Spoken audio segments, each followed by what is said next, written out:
first hypnosis training and we had like 43 people there. You did the cell from the stage. You did it as per the script. Yeah. It was like crickets. And I was in the back of the room and it was like crickets. And like, oh, yeah, now where are we going to go from here? That evening, you and I had a heart to heart. And I reminded you about, you are great. You have everything you have inside you, Kallum. The scripted approach you did for that cell was not you. You didn't get lit up. You tried to use a model that wasn't you. Scrap that. In fact, don't even use a slide tomorrow. Speak from the heart. And you did that, and you nailed it, and you broke a record on that training in that day. You broke a record in terms of units come in, and you broke a record in terms of cash coming in on a 3-day hypnosis training. Because you were yourself. You had the courage to be yourself. And just to give some context to that, obviously it wasn't just me, it was you as well. You were running the back of the room as well, which I felt incredibly grateful for. Connekt Coaching Unplugged. Welcome everybody to the Unplugged at Connekt podcast. We're not quite a podcast yet, but we're working towards eventually making these sessions into podcasts that everybody can join in and hear a little bit about what's going on in the wider training and coaching industry, not just here in Australia, but also worldwide. Conor and I have a vast network of amazing trainers just like you and coaches that we love connecting with. And often what used to happen and still does, we used to hear about all of these incredible stories that are going on behind the scenes. And we now want to share those with you and share those with our network that we're interacting with all of the time, because we believe that it inspires us. First of all, it inspires and lights us up. And we want to be able to share those stories with you, because I believe, and Conor believes, that there's something to take away from every one of those conversations. We've had some amazing talks already with Alex and Chrissy last week. We had Dominic a couple of weeks ago from America, who's a hypnotist over there. And we also had Justin O'Hare in a few weeks before that. So it has been a great start. We have had some incredible conversations already, and we want to continue that today. Conor had a little bit of an idea today of having an open mic. So do you want to explain the idea, Conor, and what your thoughts were behind that? I find, Cal, that we work really well when things are not scripted. We seem to bounce off each other in terms of energy. And our best ideas come from when we're just chit-chatting and having an open mic ourselves within our business. So what I wanted to do today was to, what we said, have an open mic. And last week, I realized that when people were viewing us on Facebook, on my little feed here, it said to invite to conversation. So I thought it'd be fun that there were some people who are viewing us right now who somehow were able to join us. We'll just have some random people joining us for some question and answer, get to know them a little bit. See, what I love the fact is that we have this global network. We have thousands and thousands of coaches and trainers from around the globe. And what I realized over many, many years is we are often the gel that connects a lot of them. And we want to start doing that on a more regular basis. We want people in Europe connecting with those in Australia, connecting with those in Dubai, connecting with those in America and Asia, and creating an incredible community where everyone fosters the relationships and learns from each other in a nurturing way. Why do we do all of this? We do all of this working with Tad, bought into Transform the Planet. If I was to say it in my own words, it's to make a difference. And I guess when we wake up every day, we think about how we can make a difference. There's nothing's planned. We have appointments during the day, but our motivation and our inspiration and our navigation, how do we navigate ourselves during the day? We literally say, okay, what's going to make the biggest impact today? And we go for it, and we put 100% energy into it. And the post that I put up today on the Facebook post was, it just rings true. Consistency is better than perfection. Perfection is the biggest killer in terms of flow of information, flow of inspiration, flow of taking action. Just do it and put one foot in front of the other, and you'll learn how to run. You'll learn how to sprint. You'll learn how to jump. You'll learn how to do anything you want to do. You just have to start going and be consistent with it. And that's one thing I've learned over many, many years. And the people who I've seen who have absolutely soared and come out of the gates have gone through the biggest learning. They've rung me in, they've rung Kallum, and they're like, oh, I'm stuck. I don't know what I'm doing. But they're taking action, and they talk to us, and they get the guidance, they get the mentoring, and then they get the clarity. And then they put one foot in front of the other and they go, go, go, go. And then we'll get another call in a week or a month later. And then they've hit a bit of a hurdle. They gain that clarity and they keep going. But the theme is that you have to keep going. For my own personal journey, I was in a very, very secure position. But I wanted to do more. I wanted to make more of a difference in the world. Obviously, Cal, when you reached out to me, I was like, this is the dream team. This is fantastic. We both have a limitless mindset in terms of what's possible within individuals and people and what's possible within business. There is no business and personal life. Nowadays, it's the one. We're holistic beings. You have separations by the context of articulation, but we're holistic.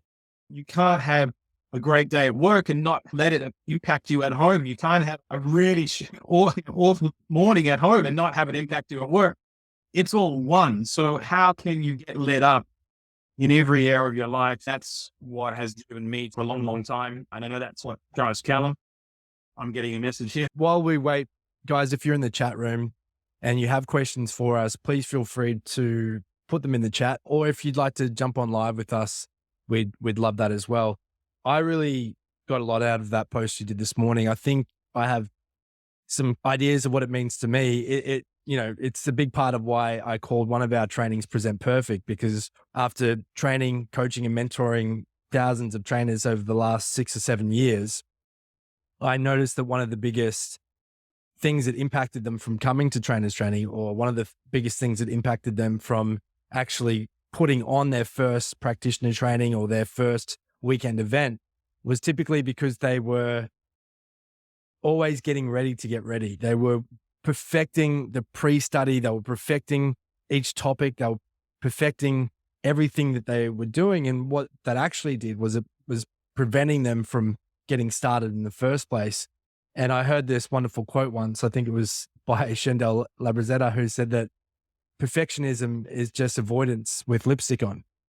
I wanted to get you to dig into that a little bit more, that post that you put up this morning. Why do people value perfection over, I guess, getting it done and being consistent with their actions? What do you think it is that, is there something to that with what Shendel said, or is there more to it? I believe there's more to, and there is a balancing act. Obviously, you want to be proud of your material. And I think a lot of people, I feel, and maybe this is me and my projections, so I'm going to word it, is that a lot of people have fear of judgment. So they feel that being perfect means less judgment. At the end of the day, it's fear of not being accepted from whoever. But funnily enough, that also stops them from doing it. Correct. Right? Correct. So in a way, it is an avoidance strategy as well. I feel it stems from fear. If you want to talk about emotions, it stems from fear. Fear of someone not liking it, fear of someone judging it, fear of not working. If it's an ad, if it's a video. I mean, we had no idea what we were doing. We just jumped in the camera and started talking. You have to sort of shake those shackles off. It's amazing when you learn how to do it in one area of your life, and actually has such a positive impact in every other area of your life. And guess what? When you see someone else producing a behavior that's disempowering to them, and you see them holding themselves back, when you broken, I don't want to broken through the shackles, but when you lifted that weight off your own shoulders, it's a lot easier for you to help someone else and to pull them up as well, because you've done it for yourself. And I'm not saying you have to do everything in order to help someone else, but unconsciously, it means that there's a level of strategy that you have applied to yourself, which may make it easier for you to help someone else do the same thing. And yeah, I agree with that. I think that everybody who has taught before, or has done a training or run an event, or even had their own coaching clients, they often find people who are going through similar things, or have just, or are going through stuff that you've just resolved yourself. In the converse of what you wrote, when you value consistency over perfection, what happens? What happens instead? What's the difference then? What do you think will happen for people when that happens? It's sort of like, if you're so worried about what others think and you never get going, you never allow yourself to go past 10 miles an hour. The magic happens when when you just go, and those ideas come to you, and the lateral thinking comes from putting yourself forward and putting one foot from the other and taking that action. That's where our best ideas come from. Stupid conversations But all of a sudden, this magic stems from it. And we're like, that is incredible. And the only way we were able to get there was to put ourselves out and make ourselves feel vulnerable for a second and force ourselves to think laterally. If you never get out of your comfort zone, if you never push yourself past what's comfortable, you're never going to allow and see what is actually capable within yourself. Because you're always, comes back to that, one of my favorite metaphors is the best sailors are not made in the harbor. A lot of people live in the harbor of their life. They're too afraid to leave the safety of the harbor and go out. I'm not saying go straight into the eye of the storm, but get out of the harbor and then come back in and then go out again and come back in. And you do that consistently enough, all of a sudden, you're no longer coming back into the harbor, you're sailing to Fiji. Yeah. Learnings you get on that journey of what will allow you to then take you around the world. I think a lot of people overcomplicate it as well. And that's why they aim for perfectionism, because they're looking at an ideal in their mind. They're looking at someone else who they've put up on a pedestal and they're wanting to replicate that on the first go. And I know that I was guilty of that when I first left my trainer's training and put on my first training.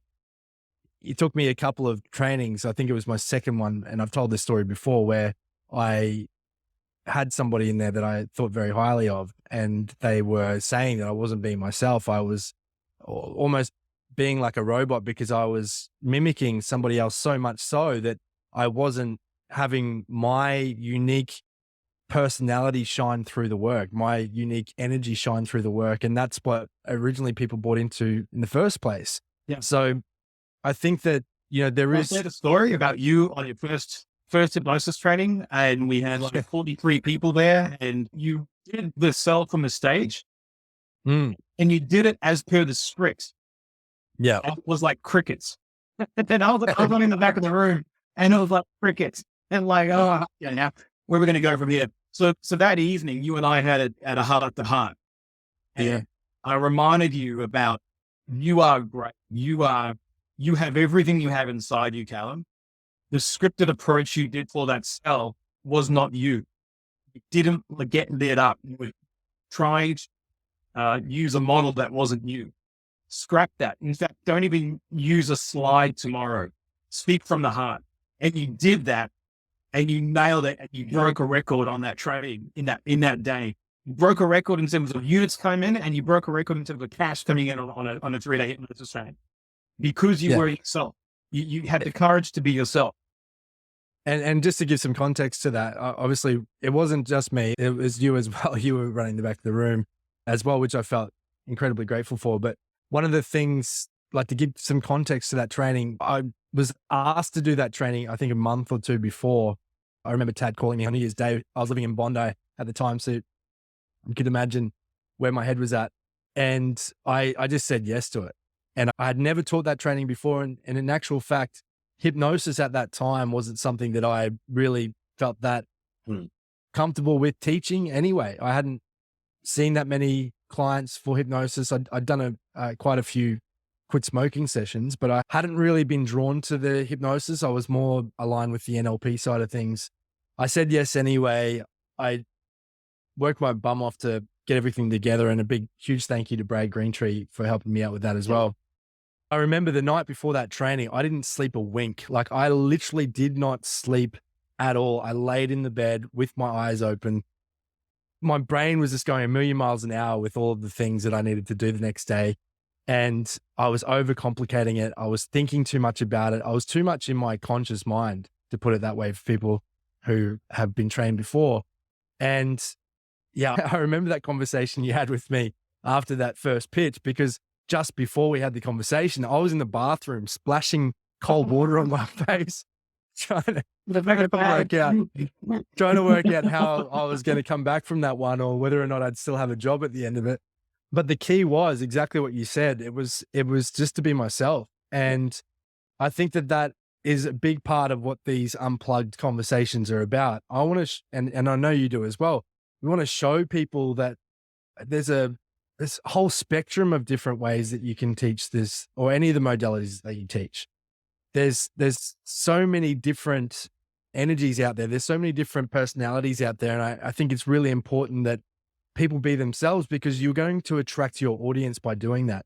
People ask you and I all the time, how do I distinguish myself from this person? How do I, bring people in, market people in better than that person? And the answer is to be yourself.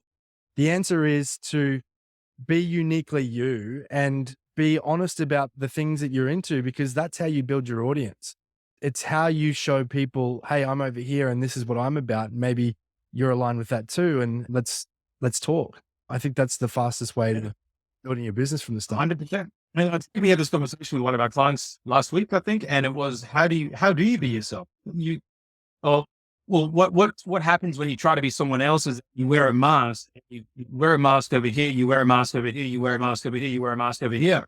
Then all of a sudden, you're going to be in uncharted territory. You won't know what mask you need to wear when. And what will happen is you'll get out because you're trying to wear too many masks. And it's tiring being someone else. It's tiring wearing a mask all day. So when you, what do you mean? So when you are yourself, you have to be okay with not attracting everyone. I think that's it. I think that's a big thing. You have to be okay with not attracting everyone. And that comes similar to perfection and consistency. It's a timely topic. You have to be okay with not attracting everyone. But guess what? There are billions of people in this world, and there are going to be more than enough who do like you for who you are to keep you and your business going forever without you needing to change the mask every hour, depending on who you're talking about. And when you're okay with that, then it makes it fun and you have energy. Like you literally have all the energy. People always ask, how do you have all this energy? It's easy. When you love what you do and you can be yourself and you allow yourself to be yourself, then it just flows. I had a great sort of sales coach, if you will, many years ago. In my early days of selling, I used to wear many faces. I used to always have to think that I was had to be someone else. And I had this good friend of mine now, and that's Colin from Scotland. And I could see how he was using humor. Shout out to Colin. Hey? Shout out to Colin. Shout out to Colin. Watching. Mind Training Systems, look him up. He's an incredible sales coach. He showed me that you could have fun doing sales. Whereas before I used to be really straight-laced. I used to think, oh, I can't say this. I can't. I had this facade of perfectionism, which actually held me back. And when I saw him be himself and crack jokes and say things that were, slightly inappropriate, but it's to the right person, but it was his personality coming out. Everything wasn't squeaky clean. I used to think you had to be squeaky clean with everything, and you don't. You can be yourself. And those who are themselves are actually the most successful because you can pick up that realness from them. If you're watching live on now and you want to jump on here, put your hand up or let me know in the chat. If you're watching and you want to come on, put your hand up or say, I want to come in. If you don't, that's okay. Today's topic is about getting out of your comfort zone and doing new things and shaking away the shackles of anything that's holding you back. Big hello to Sandy Diaz. Good to see you, buddy. Yeah, and Mod. Hello, Mod. Mod's joining us in December. I can't wait to see you. And Toshi, I haven't spoken to Toshi since about 2009 from Japan. Sandy, how are you? Susie DeBar, great to have you here. And Cassandra Jane, nice to have you here. Nice to Hey, Joanne, you want to come on? If you're available, jump on in. We're experimenting here, so stay with us. And ultimately, why do we want to do this? We want to be the hub for community globally, trainers, coaches, and people. Most importantly, people who are making a difference in the world. That's what lights us up. You don't have to be any label. It's just how you're making a difference in the world. And our background is coaching and training, and that's how we've made a big difference in the world. And that's what got us into equipping ourselves with tools, tangible skills that we can either teach other people or use with other people and make a difference in their life. Often, and I've noticed this particularly with trainers, especially with master trainers, there is almost an expectation sometimes when everybody is getting together, or if there's a big event on, to be a certain way, cookie cutter kind of style, whether it be a video post, whether it be through your writing. It helps people to go, wow, that person is very much like me. They do think similar things to me, or wow, I didn't ever consider it in that way before, but I love how they've phrased it. And that is really the way that you can set up your point of difference through social media now. And like Connor said, you don't have to appeal to everyone. I had a conversation with someone from Adelaide yesterday who was saying that when they post things on Facebook, especially on Facebook, they get a lot of people that live locally near them that really judge the stuff that they're putting up. And it really makes them not want to put anything up. And prevents them from putting things up. And I said, well, are they the type of people that you want to be your clients in the future? And they said, no. And I said, well, are they family or friends, people that you want in your life? They said, no. I said, well, why do you care what they think? She said to me, oh, should I go and delete them all now? I said, no, you don't have to go and do that. But what you can do is, if they're not your family and friends, if they're not your target audience, it just doesn't matter. You don't even have to think about it. And I think that that's one of the key things that I see people not even getting started for. And it's a shame, really, because I love reading some of the insights from colleagues and people I've worked with in the past and hearing their different takes on stuff. So yeah, I'd encourage people to do that if they want to get started and start to build an audience. I'm sure there's more deepness to it. I mean, people are magnificent the way they are. When they tap into that and they give it a skill set that they allows them to articulate and communicate that, that's when the magic happens. We have a visitor. There's a knock on the door. All right. Joanne is coming in. Joanne, I'll let you introduce yourself. Joanne is in Sydney. She's probably out on a morning walk. Come on in. Here we go.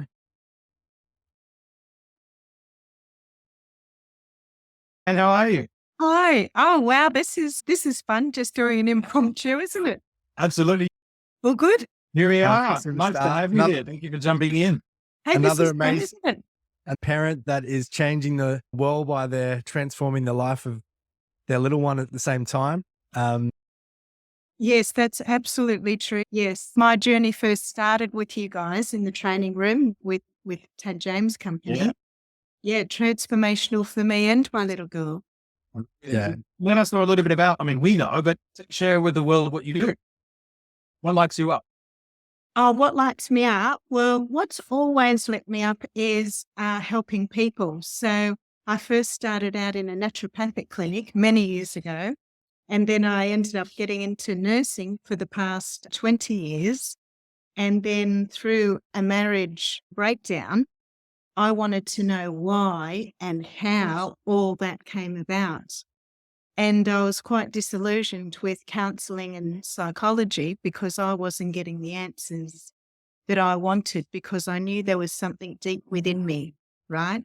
And then talking about it, I'd often leave the office I'd leave the office in tears, feeling even worse, because I wanted to know how it all happened and what was going on.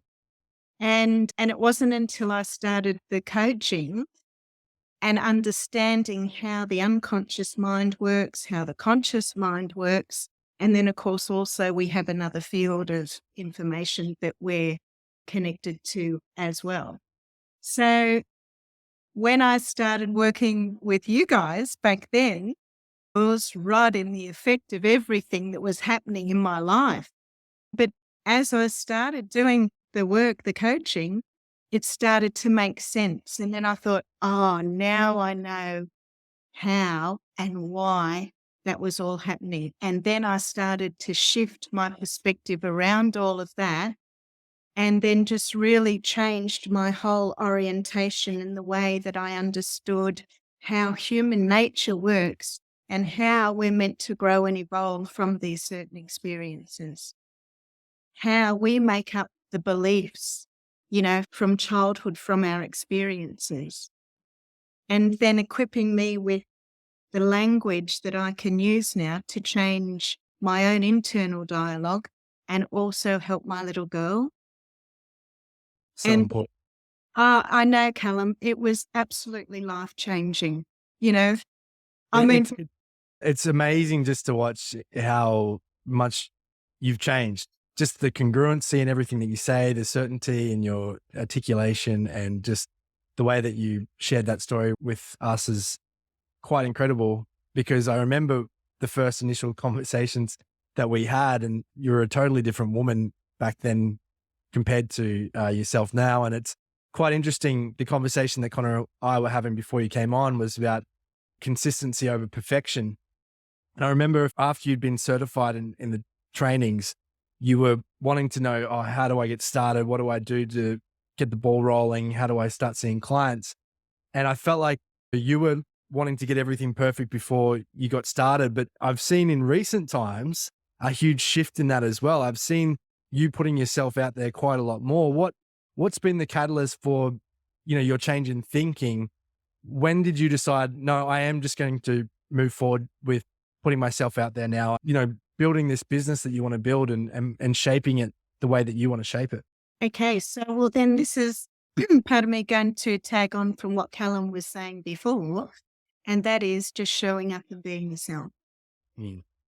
So rather than me spending time on putting workbooks together and making sure I've got the tech all sorted, because being in a nursing career and my age and everything, tech is not my thing, right? So I was used to writing notes and doing our documentation that way. And so tech really is, me, and therefore I didn't have all that behind me. How am I going to share the screen? How am I going to have this beautiful workbook to present to the people? And then I got my book whiteboard and I showed up and my clients were getting the shift, and that was all that needed to happen. That's awesome.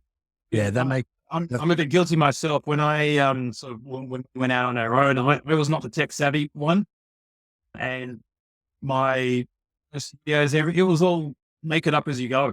And you do make it up as you go. You have to push past that uncomfortableness. And I used to hate seeing myself. I used to hate listening to myself.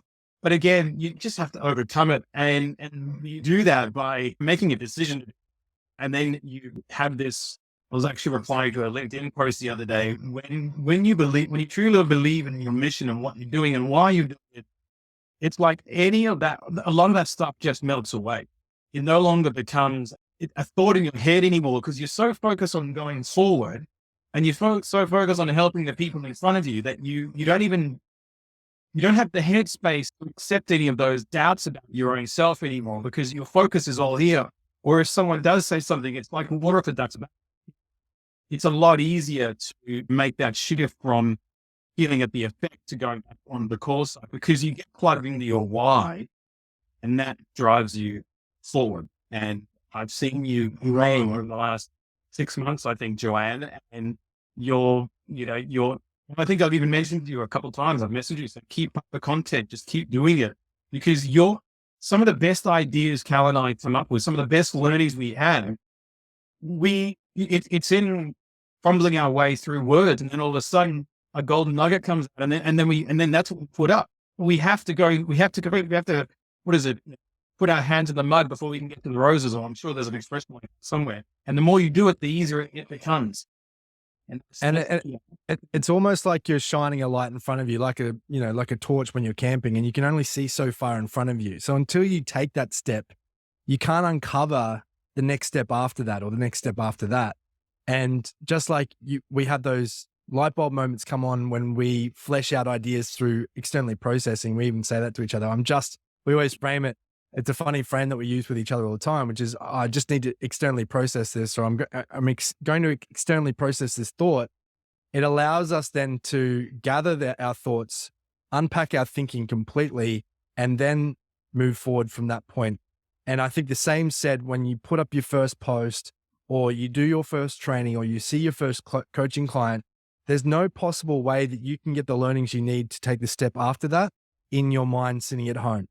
You actually need to put yourself in the environment where that occurs so that you can see the unconscious things that you weren't aware of before, the things you don't know. And that only gets revealed to you when you take the first step. And even if it's a clumsy first step, or even if you stumble through that first step, it's so important to just take it so that you can get the learnings that you need to go further. I think that you've done that, Joanne. Yeah, thanks. I'm doing it a little bit more now. But yeah, that's true. Everything you're saying, because it's a bit like driving at night, right? You can only just see that little bit further in front of you. It's like we have a vision that we've created, of where we want to go, but taking the steps to get there, you can only just see that little bit further in front of you. Yeah. And you trust that the next bit's going to be there, right? It shows up. As you keep driving, it just keeps showing up. Yes. Because if we didn't trust that if we didn't trust that the road ahead was in place, we wouldn't keep going, and we would definitely not drive down the road at 100 kilometers an hour or 110 kilometers an hour. So yeah, there is an element of trust and an element of faith. I guess that's where the belief in yourself comes in handy, and the belief in yourself that you've gotten this far you were able to get to this point, you're able to go a couple of steps further and have the next ones be revealed as well. Exactly. You know, the metaphor I got actually, because I was community nursing at the last stage of my nursing career, and I'd be driving around in the car listening to the recordings, and I was getting all caught up in the how, like you said, Callum. Like, how am I going to do this? How am I going to do that? I don't know how to do this. And I remember getting out of the car and I got a metaphor downloaded to me. Well, hang on a minute. You had a baby and you didn't know how that baby was growing in the womb. Like, I knew I wanted to have a baby, so I chose to have a baby. First step, choose what you want. Yeah. Second step, you got to take action towards what you want, right? And then the third thing is the how shows up. Yeah. And we created this from a tiny, tiny little cell that you can't even see with the naked eye. That's a perfect metaphor for it. I love That was a really powerful metaphor. I thought, right, yeah, I did. I never took care of the how. And, you know, from then I let go of all getting my business cards and getting the website. And I say a similar metaphor. When people, like when Cal found out that they were pregnant, and it's quite normal for people to sort of get overwhelmed with everything that has to take place, but it's a journey, and it's a similar journey with the changing of the weather in the season. So when you're sitting there in summer, you don't stress out winter's coming tomorrow, because you know that winter is 6 months away. So you have time to adjust to the weather.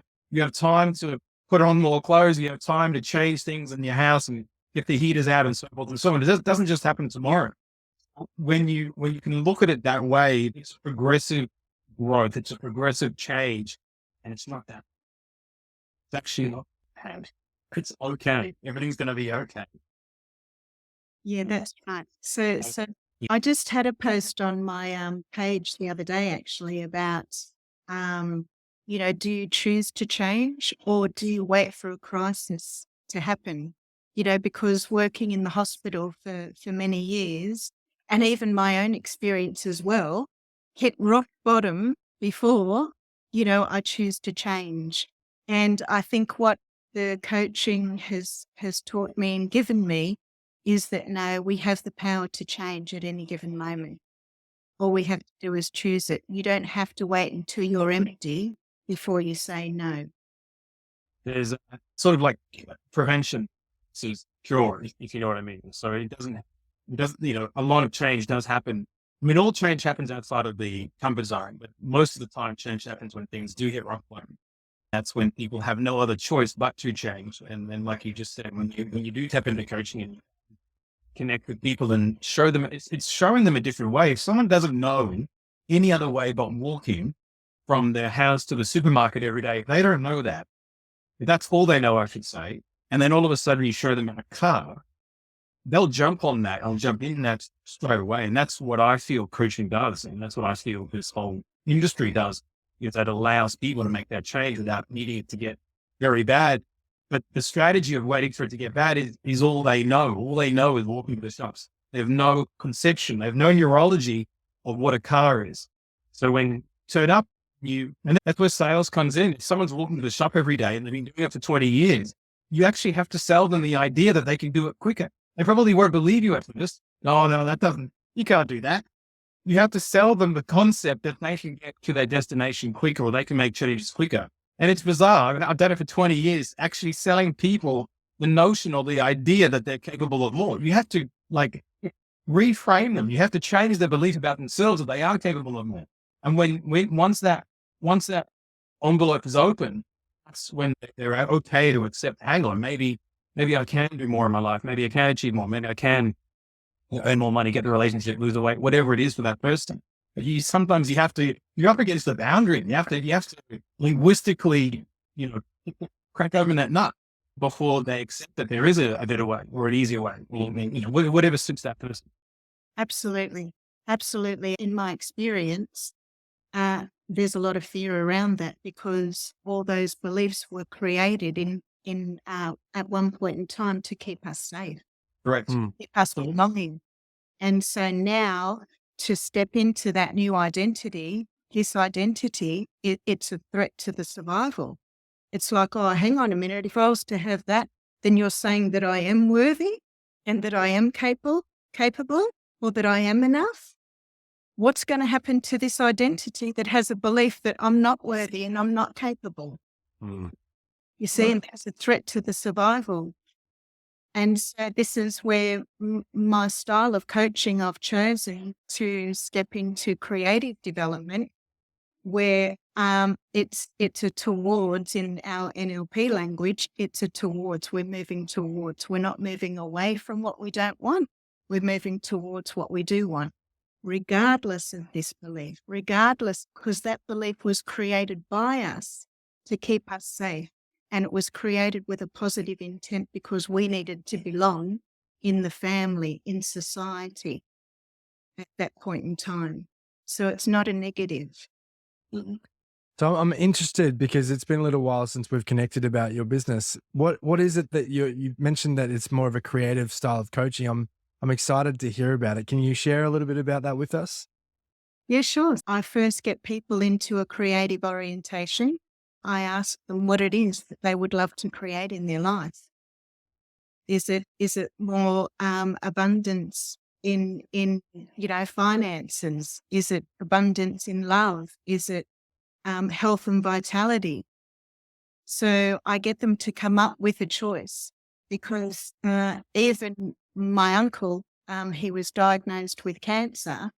And when I spoke to him around that, and we did a little bit of coaching around it, we were at a family reunion not so long ago, and he said he was going to the doctor to see if he was cancer-free. Well, in order to be cancer-free, what must exist? Cancer.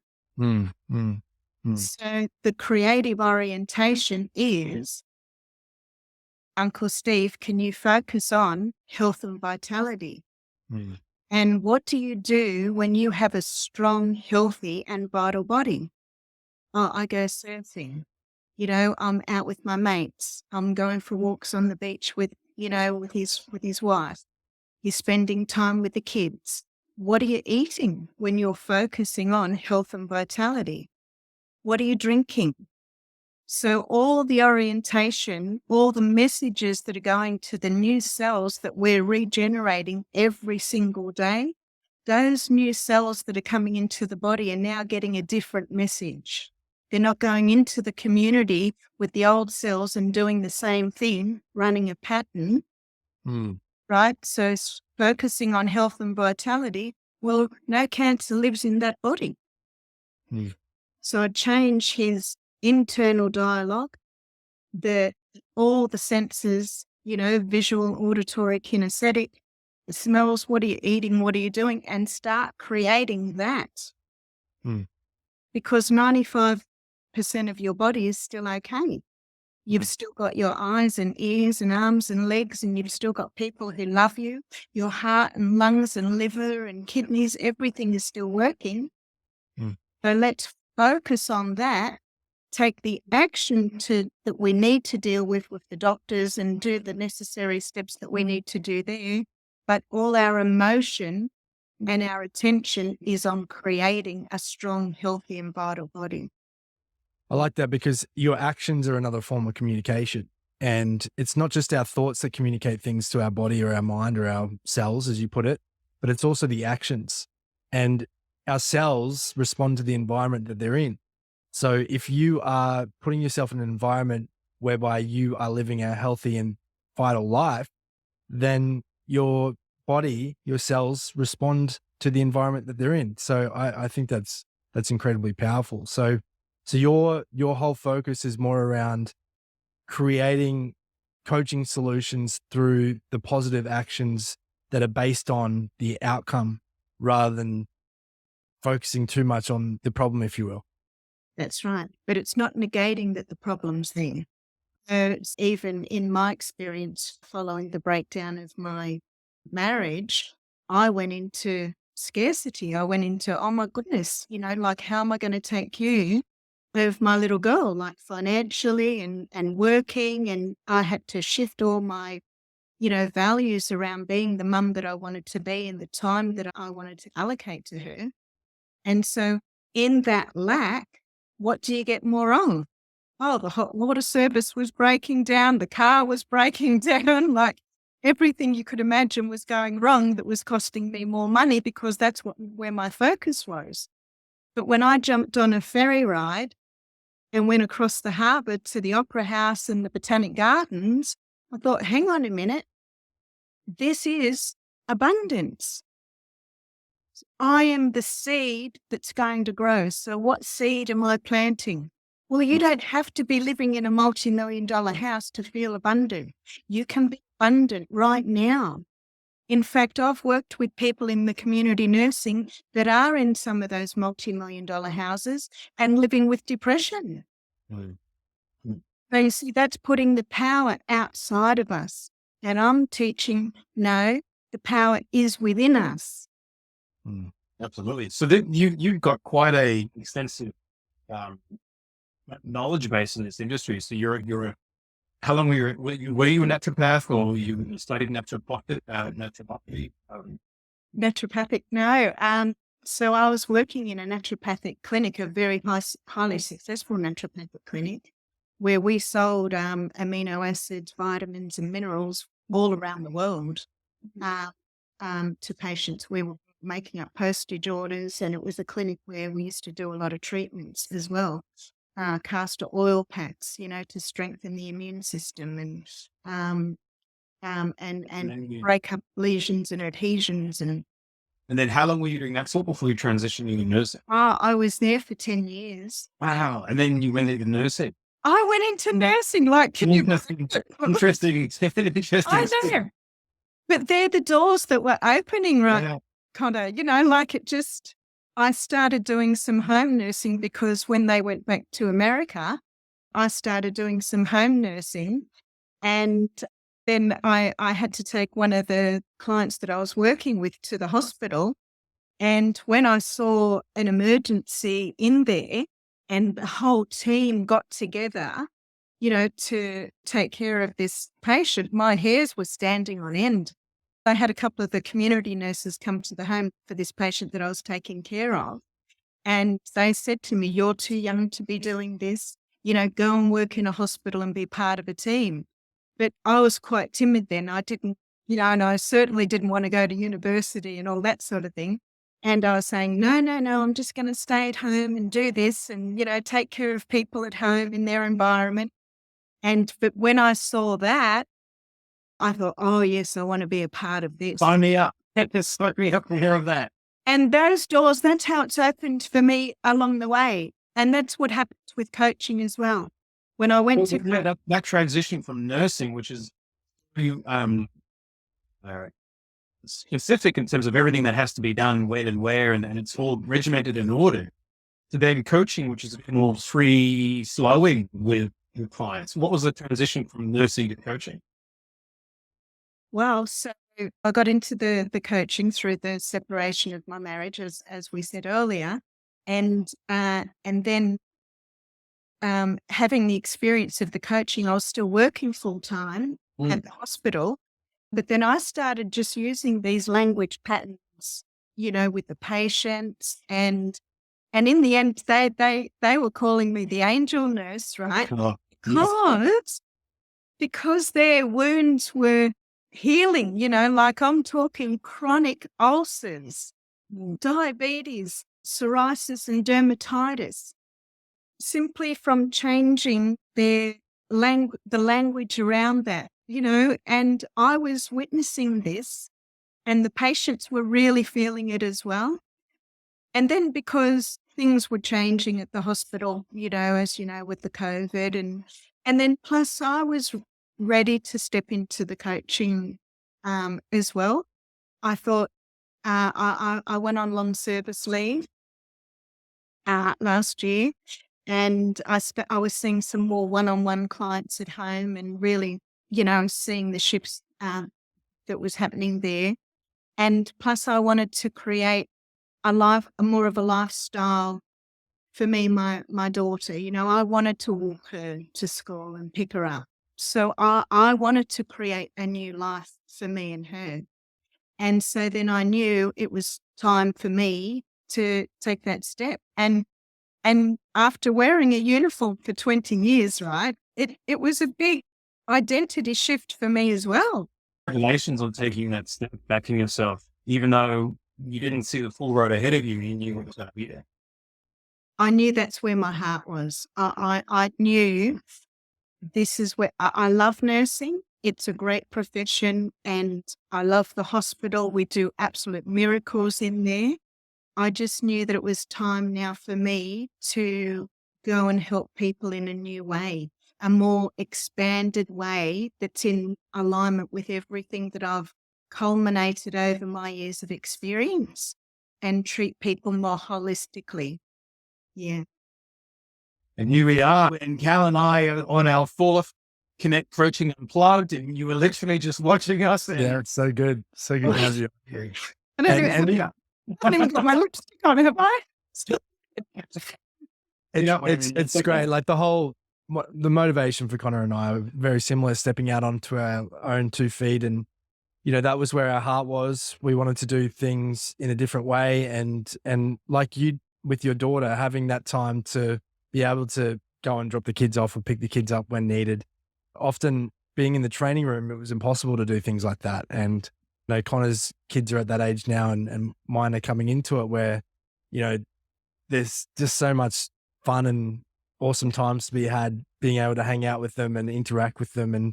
And that's, that's also what Connekt Coaching is all about. It's about being present and making time for the people, places and things that we love, like our children, like our wives, like our families. So yeah, more power to you, Joanne, for taking that huge leap and stepping out. I know it's not always easy, but this is, again, why we created the Unplugged sessions, because we want these stories to be told. We want people to hear that they're not alone. We don't want people to feel isolated in this industry, like they're wearing the weight all of themselves. We're all here to help each other. I think that we can all be supportive and be prosperous at the same time. And I look forward to having more of these conversations, and I'm glad that you were here for this one. Yeah, absolutely. Seeing your wins as well. You've got the amazing work, Joanne. Yeah, thanks so much. You guys always have a special place in my heart. You know that. So yeah, I love seeing you both together and out there, helping other people with your expertise and everything. So I want anyone that's watching and got this far to let us know if you want to be a guest on the show. We have a number of people that have put their names forward already, and we're going to be rolling those out over the next few weeks. But we would like to hear from you. If you do want to come on the show or you do have questions for us, please DM us and we will put you on the list, and we'll put your questions on the list as well. Thanks for tuning in, everybody that's on here. This is the Unplugged podcast with the Connekt Coaching team. Thank you, Joanne, for joining us today. And thanks, Connor, for your insights and wisdom as always. Pleasure, buddy. Thank you, Joanne. Thank you, Kallum. you're welcome. Thank you.